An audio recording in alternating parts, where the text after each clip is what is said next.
Why should you not be a jerk?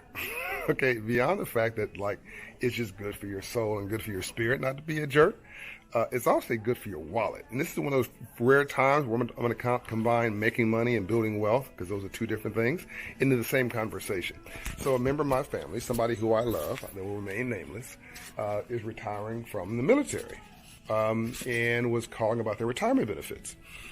Financially literate, understood their rights, and so on and so forth, right? Fantastic. They'd read the contract, knew what they were supposed to do.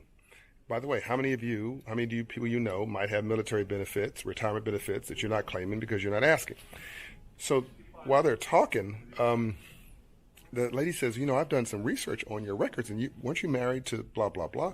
Was that 30 years ago? God rest his soul, he passed on. Do you know that you're the beneficiary?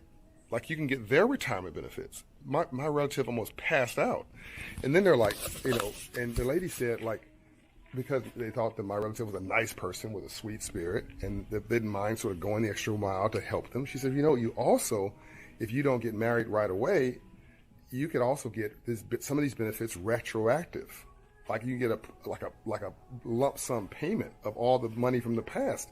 I don't know what that is, but it's enough for them to buy a house for themselves and their grandchild. It's enough for them to reset their life, and the retirement benefits is enough for them to not worry about monthly bills for the rest of their life, and they can live their life just focusing on what they want to do versus what they have to do. But if she was a jerk, if she was not a nice person, and she had called this same government representative, this person's like the federal government in your hand in this. This person is the federal government. Like, it doesn't matter who the governor is, the senator is, the congressperson, the president at this moment. This person, this representative on the phone, has all the power in the world. But if you're a jerk, if you're not a nice person, and you're giving this person attitude, she can give you the bare minimum information. I deal with this compliance versus performance in my book, Love Leadership, my first one.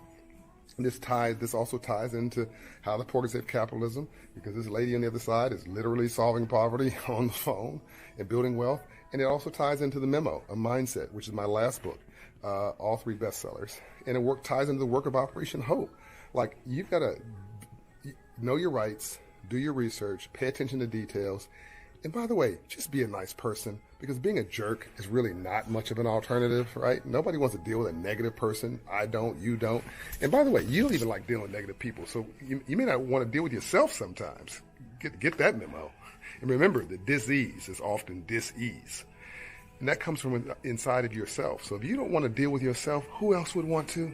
Be a nice person. Be pleasant. You never know who's going to be on the other side of the phone.